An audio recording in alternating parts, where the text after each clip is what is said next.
देखते हैं, according to Shankar and Advaita the reason why the jiva is enslaved throughout the universe is because of. Shankar, आप famous रूप से जानते हैं शंकर को शंकराचार्य के रूप में, शंकर आचार्य। तो जब साइकोलॉजी में इसे नोट डाउन किया जाता है तो उसी नाम से नोट किया जाता है जो उनका वास्तविक नाम है, दैट इज शंकर। तो शंकर ने जो फिलॉसफी दी वो थी अद्वैत, अद्वैत दर्शन। अद्वैत दर्शन मतलब, देखो द्वैत का मतलब क्या हुआ, द्वैत का मतलब हुआ डुअलिज्म।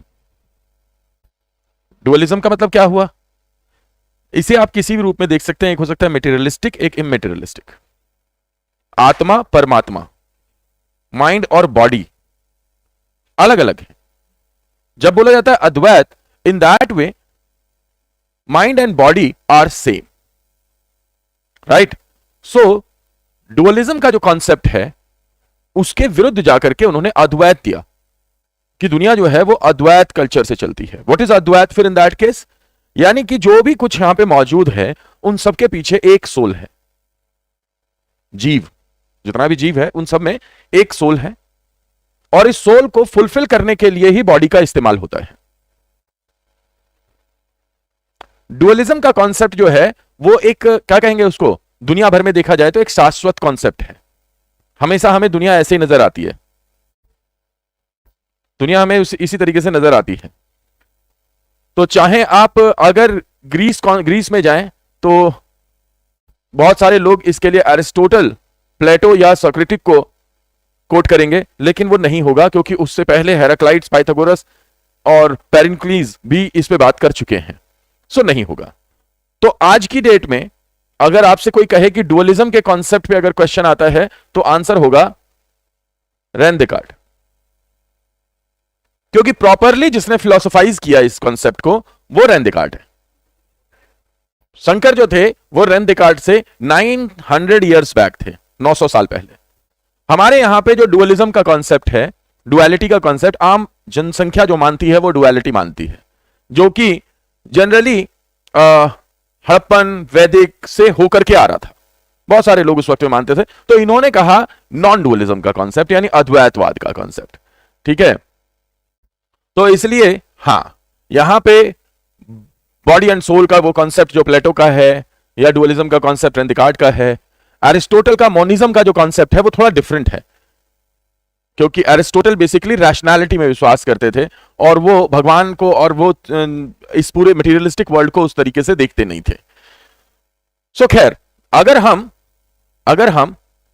हमारे से अगर प्रश्न पूछा जाए कि डुअलिज्म के कॉन्सेप्ट से कौन जुड़ा हुआ है, तो आंसर होगा उसका रेन डेकार्ट, पहली बात तो।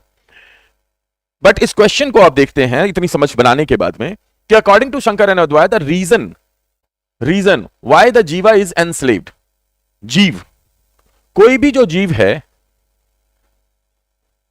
वो एनस्लेव्ड है, यानी कि वो दास है। क्यों दास है? क्योंकि वो अपनी सोल को पहचान नहीं रहा, वो अपने आप को इस सोल से अलग करके देख रहा है। उसे अपने खुद के रूप में इसको देखने की जरूरत है, यही अद्वैत है। That my body provides me the tool to fulfil the purpose of my soul. मेरा जो शरीर है वो मुझे वो उपकरण देता है जिसके द्वारा मैं अपने सोल के पर्पस को, स्पार्क को कंप्लीट फुलफिल कर पाऊंगा। ऐसा नहीं कर पा रहा मैं, तो मेरा जो जीव है वो दास है, यानी वो अपने पर्पस को फुलफिल नहीं कर पा रहा है, वो स्लेव्ड है, वो बंद है, वो जंजीरों में जकड़ा हुआ है। उसे फ्री करने के लिए, इस यूनिवर्स के अंदर इसकी नॉलेज को प्राप्त करने के लिए किस चीज की जरूरत है? तो पहले हमें यह देखना होगा वो क्यों एनस्लेव्ड है। विद्या, अविद्या, अध्यास और माया। आप लोगों को इंडियन साइकोलॉजी के वीडियोस दिए जा चुके हैं सेशन, तो मैं एक्सपेक्ट करता हूं कि आपने वो पढ़े होंगे। इसलिए इन दैट केस मैं इन चारों ही चीजों पे डिस्कशन आपसे कर सकता हूं। बताइए, जिसने नहीं पढ़े होंगे, जिसने उनको नहीं थोड़ा सा रीड किया है, उनके लिए यहां कष्ट होने वाला है। देखिए, विद्या क्या है? विद्या, इंडियन साइकोलॉजी जिसमें बिलीव करती है वो ये कि बच्चा जो होता है वो ब्लैंक स्लेट के रूप में पैदा नहीं होता। बच्चा पहले से ही एक सोचने समझने ज्ञान की एक क्षमता ले करके आता है, उसको कहते हैं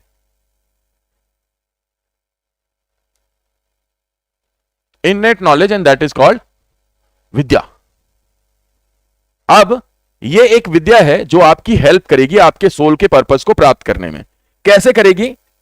तो वेद कहते हैं सा विद्या या विमुक्तये, that is knowledge which liberates. वहां देखो वो लिखी हुई है लाइन रेड कलर से, सा विद्या या विमुक्तये, मतलब वह विद्या है, वही नॉलेज है जो आपको आजाद करे। आप पैदा हुए एक विद्या के साथ में, आप इस विद्या को बढ़ाओगे और इसे आप लेकर के जाओगे अपने आप को लिबरेट करने के लिए।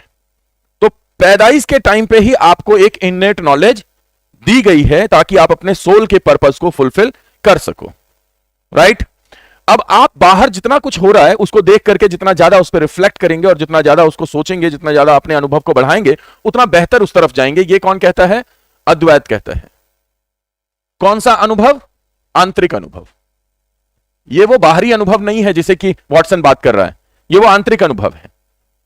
क्योंकि अगर आप बाहरी अनुभव तक केंद्रित हो गए, आपने अगर अपने आप को बाहरी अनुभव तक सीमित कर लिया, तो फिर ये जो विद्या है ये आपको आजाद नहीं कराएगी, क्योंकि आपकी जो विद्या होगी वो कैसी होगी? अपरा विद्या।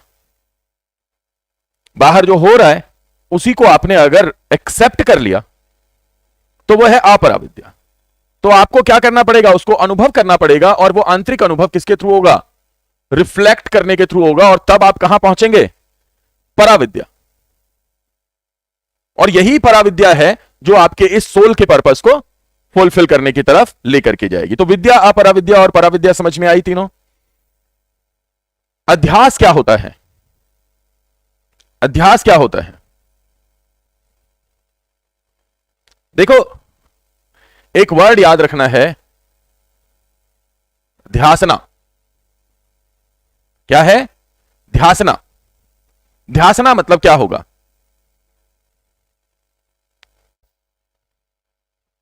ध्यासना से अध्यासना आएगा, और अध्यासना से निध अध्यासना आएगा। ठीक है ना? अब यहां पे ध्यान से समझते हैं, ध्यास क्या है? ध्यास क्या है? ध्यास मतलब ध्यान लगाने से जो ज्ञान की प्राप्ति होगी। ध्यास क्या है? ज्ञान लगाने से जो ध्यान की प्राप्ति होगी उसे कहेंगे ध्यास। जब तक ये नहीं होता तब तक इसे बोलते हैं अध्यास। यानी आप रिफ्लेक्ट कर पाने में सक्षम नहीं है। जब आप रिफ्लेक्ट नहीं कर पा रहे हैं, जो है उसको वैसे ही एक्सेप्ट कर ले रहे हैं, तो यह कहलाएगा, अवस्था कहलाएगी अध्यास की। इसका मतलब क्या हुआ? आपके अंदर एक आपका अहंकार है, ईगो। ध्यान से समझिएगा सभी लोग, आपका एक अहंकार है, आपकी ईगो। इस ईगो से जोड़ करके मैं, मेरा, मुझे को ही आप रियल सेल्फ मान लेते हैं। यानी पूरा जो यूरोपियन कॉन्टेक्स्ट है वो कहां जाके खत्म हो जाएगा? अध्यासना पे। क्यों? क्योंकि वो सेल्फ वो मान रहे हैं जो बाहरी सेल्फ है, जो मैं हूं। लेकिन मेरा जो पर्पस ऑफ सोल है, यानी मेरा ट्रू सेल्फ, ट्रू कॉन्शियसनेस, उस ट्रू कॉन्शियसनेस और मेरा जो सेल्फ, जो बाहरी सेल्फ दिख रहा है, रिफ्लेक्शन ऑफ सेल्फ, इन दोनों के बीच में डिफरेंशिएट करने की क्षमता कहलाती है विवेक। जिसके अंदर यह विवेक नहीं होगा वो अध्यासन है। जिसके अंदर यह विवेक नहीं होगा, विवेक को रोकने का काम कौन करेगा? अध्यासन। तो निधिध्यासन क्या है? निधिध्यासन क्या है? वो प्रोसेस जिसमें आप रिफ्लेक्ट करके कोशिश करते हैं अपने सेल्फ, अपने एक रियल सेल्फ और अपने एक ट्रू सेल्फ को अलग करने की, यानी अपनी तुर्यावस्था की पहचान करने की, कि देयर इज समथिंग लाइक तुर्यावस्था। इसको पहचान करने को क्या कहा जाता है? निधिध्यासन कहा जाता है। जो जब होती है तो उस डिस्क्रिमिनेशन को कहते हैं विवेक। जब आप अंतर कर पाते हैं तो उसे कहते हैं विवेक। तो विवेक एक ऐसी परिस्थिति है जो आपके लिए काम करेगी जिस दौरान आप तुर्यावस्था पर पहुंचेंगे। तुर्यावस्था से पहले, तुर्यावस्था के दौरान और शायद उसके बाद में भी। यह एक एग्जैक्ट कॉन्टेम्पलेशन है। क्या है? कॉन्टेम्पलेशन। क्यों है कॉन्टेम्पलेशन? क्योंकि जिस तुर्यावस्था की बात कर रहे हैं वो अगर आपने प्राप्त कर ली तो वो व्यक्ति होगा ही नहीं आपके आसपास में बताने के लिए, क्योंकि वो क्या है? जो तुर्यावस्था में है वो मोक्ष में है। ठीक है, तो ये एक अंदाजा है कि मेरी ये अगली अवस्था है जिसके लिए मैं कोशिश कर रहा हूं। ये जब शंकर कर रहे थे कोशिश, तो उन्होंने ये बताया कि ऐसा करके आप ऐसा कर सकते हैं। तो ये सब अभी क्या है, अंदाजा है, ये सब सोच है, ये सब एजम्पशन है। लेकिन विवेक को कैसे डिफरेंस किया गया निध्यासन से और अध्यासन से? तो अध्यासन यानी रोक, निध्यासन यानी वो समझ, दैट देयर इज ए विवेक। विवेक की अवस्था यानी कि ट्रू सेल्फ और रियल सेल्फ को अलग करके समझ पाना, और फिर उसी रियल सेल्फ की तरफ जाकर के और फिर अपने ट्रू सेल्फ को प्राप्त करना, यानी ट्रू कॉन्शियसनेस को प्राप्त करना, यह होगी तुरीय अवस्था पे पहुंचना। यहां तक समझ में आ रही है बात? और माया क्या है? अद्वैत वेदांत कहता है माया सबसे बड़ी समस्या है आपके ज्ञान में। माया सबसे बड़ी समस्या है। तो माया क्या है? माया है डुअलिटी। माया क्या है? इल्यूजन। माया क्या है? इल्यूजन। तो आपके अंदर माया नहीं होनी चाहिए, यानी कि आपको इस इल्यूजन से बाहर आना है। तो जितनी नॉलेज आएगी उतना आपका इल्यूजन खत्म होगा। अगर मैं दो लोगों को कंपेयर कर दूं, रेन डेकार्ट को और शंकर को, तो रेन डेकार्ट कहते हैं डाउट जरूरी है, क्योंकि जब डाउट होंगे तभी थिंकिंग आएगी। ये रेन डेकार्ट कहते हैं दुबी तो एर्गो सम है, कोगी तो एर्गो सम। हाँ बिल्कुल सही बात है, महफूज ने सही लिखा है। और लेकिन जो शंकर कहते हैं वो क्या कहते हैं कि डाउट जितने ज्यादा खत्म होंगे उतना ज्यादा आप विवेक की तरफ जाएंगे। तो माया से बाहर आना है। ये माया क्या है? ये माया भ्रम है। भ्रम किस चीज का? अब भ्रम की बात करते हैं। भ्रम किस चीज का? भ्रम मैं हूं, उस अहंकार का भ्रम। भ्रम ये मेरा है, उस पोजीशन का भ्रम। भ्रम मैं शक्तिशाली हूं, शक्ति का भ्रम। भ्रम मैं बेटर हो रहा हूं, बेहतर होने का भ्रम। और भ्रम मैं एग्जिस्ट करता हूं, मतलब मैं हूं, यह भी भ्रम है। क्या है? यह भ्रम है।